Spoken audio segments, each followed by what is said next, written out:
So here's how we tie this fly I just told you about that I saw on the internet that I thought would be very useful here on Lake Taneycomo. What I do for putting a bead head on is I stick my needle through the large end, and then what I do is, of course, I debarb the hook. It makes it a lot easier for the bead to go across too. And now I'm going to line this up on top of the point of the hook and then let it fall down. Can you see that? There. That's the easiest way for me. And then I'll go ahead and reestablish this hook in my vise. And there we go. Now, the thing that's really cool about this compared to a zebra midge is I'll go ahead and build up a little body with the black thread, but then I like the fact that it's going to have a little furry look to it, and I think a furry feel to the trout when he mouths the thing. And I'm going to do that with peacock herl. So let's get started here by first going ahead and putting a little bit of a body on here, okay? I probably could use thicker thread to build up the body.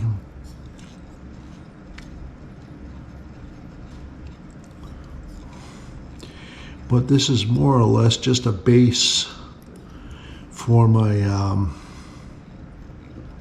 materials that are going to form the body and the segment with the wire. So I still want to cover the hook, and I do that all the way down to the bend because, again, I like the fly to look like it's curled up and getting ready to uncurl as it's swimming towards the top. As you know, I like to use a razor to cut off the excess. Now I'm going to go ahead and use my peacock herl, and I'm just going to take a piece like this and I'm going to bend it in half like that. Yeah, and then I'll go ahead and just tie that in. But before, see, I almost forgot, I want to put in my wire. The last thing, excuse me, but the first thing that's tied in is the last thing that's applied to the fly itself. And I'm going to go ahead and use some 32 gauge brass wire here. And I like to put my wire, as you may recall, into the large end of the bead just to stabilize it, and then I'll go ahead and put that around that and come back around again. Now from here I could make that a little bit thicker with the thread, go around it a couple more times, and then put my segmentation on with the wire. And then I have myself a zebra midge. But in this particular case, I just like the fuzziness I saw on this YouTube of the peacock herl. So we'll go ahead and just put on a piece of peacock herl about so right there. And we'll squeeze it and get it down. Of course, because when I'm doing it on filming it, it never comes out right. So there we go. That should do it. And I'll squeeze it between my thumb and finger. Now I'll pull it down and I'll tie it all the way back to the bend in the hook and come forward here. There we go. There we go. Now let's give that fuzziness to this body, and I'm kind of looking forward to that. I'm fighting prostate cancer. And I have for close to 20 years. And so tomorrow I got this long trip. I'm down here in southern Missouri, and it's January 6th, 7th. And I've got an appointment tomorrow up in St. Louis, and I'm down near the Arkansas border in a little town called Hollister. And I got that on my mind going tomorrow because, like I said, I have had radiation. I've had radiation seeds. And now it seems to have come back and be located in my left seminal vesicle. I do not want to pull this tight because if I do, doggone if this thing doesn't snap off. I wonder what would happen if you twist it a little bit. I think if you twist it a little bit, it would take a lot of the fuzziness out of the peacock curl, so I don't want to do that. But you can see my body. I'm going to go all the way up to the head with this to get a substantial body here. And I already, see how that tore off already? That's not good. So we'll go ahead and let's try that one more time here. By having those two pieces together. And now we'll go ahead and just go across here like so. Yeah, that's not working. Okay. I gotta get, you know what? This peacock curl is probably 30 years old. So that's not working at all. Okay. So now that I have my wire tied in, I'm going to go ahead and take 2 strands of peacock curl, and I'm going to bend them in half like that. And then I'll go ahead and cut right at the apex of the loop.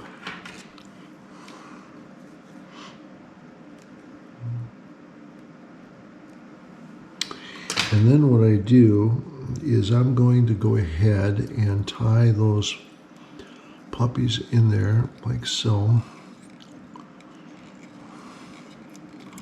Again, down to the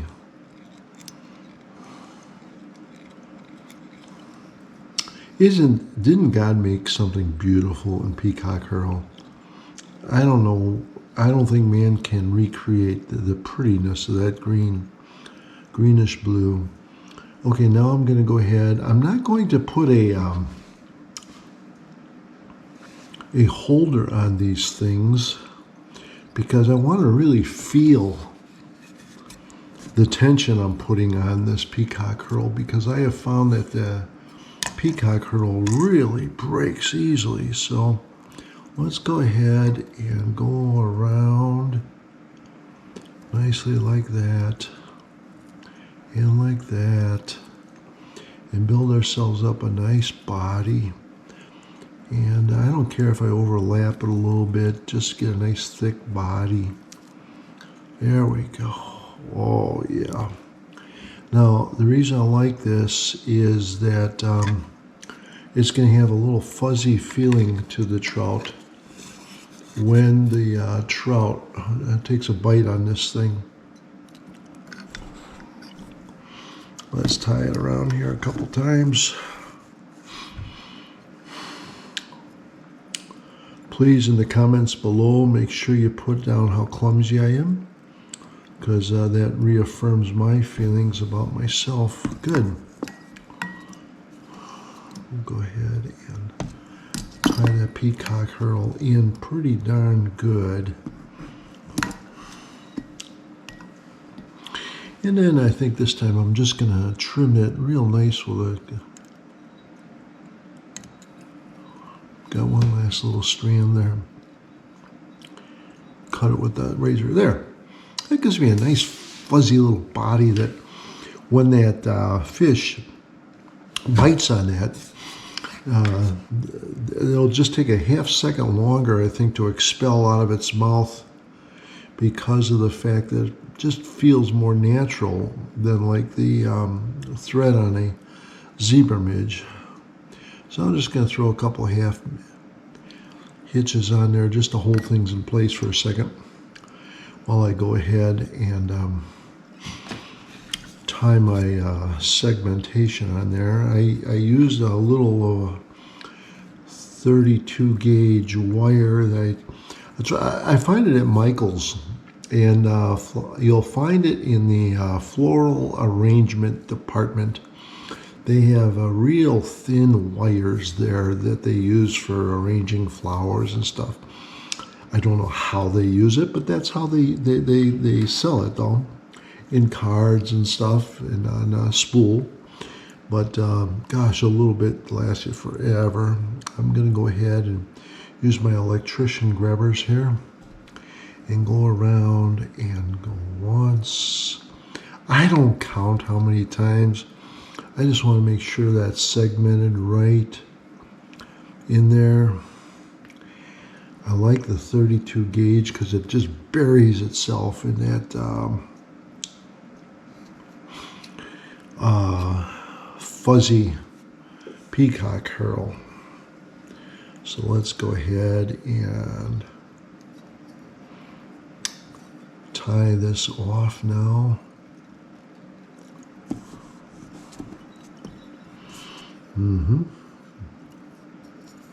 Isn't fly tying fun? It's so therapeutic. The other day, my wife and I were discussing some health issues I'm going through right now, and the doctor appointments for recurrent prostate cancer, and things got a little tense on whether I should go in this bad weather or not go to the doctor up in St. Louis, living down here near the Arkansas border. And so I came down here in the basement to my little fly tying station, and I started tying a couple flies. I went back up. I said, honey, I don't know if I was patient enough with you, and I ask you forgive me for that. I just need to be, and I'm sorry, but at the same time, let me tell you, that's what I needed, was to go down into my inner sanctuary there and tie some flies. I don't know if how many of you read that book way back when, golly, called Men Are From Mars and Women Are From Venus. And it talks about how when a man has a problem, he doesn't want to talk about it. He wants to go in his cave, goof around with his tools a little bit, and then after the therapy of working with his tools has done its job, he comes out of his cave a different person. Whereas a woman, you know, she has a problem. Gosh, what does she want to do but talk about it? All right, so that's pretty much my fly. I kind of like it. I'm going to show you a little trick at the end here. Let's get that a little bit more tapered down there. There we go. I want it tapered from the bead to the body. I have a little bit there, just as a zebra midge would be. Now let's go ahead and finish it off with a couple of whip finishes here. And we'll go ahead, and if this turns out like I think it's going to, 1, 2, 3 is plenty, because I'm a glue believer. I'll take that out.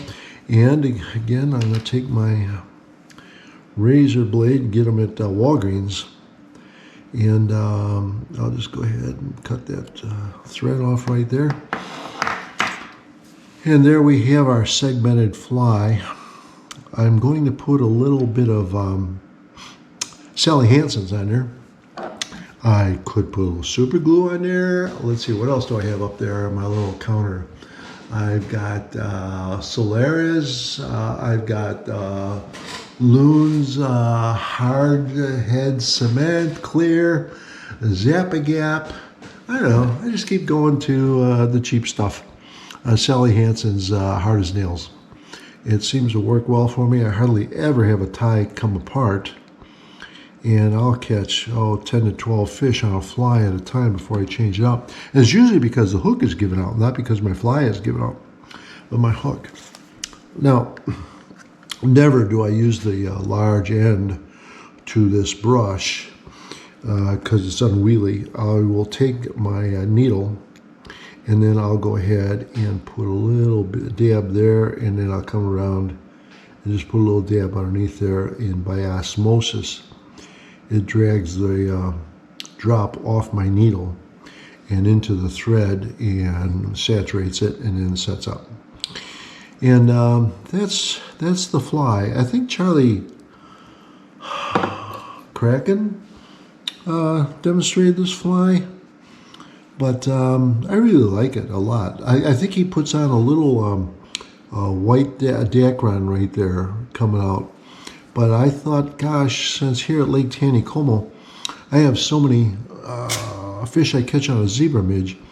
Let's see if that zebra midge would be better if I had a little bit of fuzziness to it.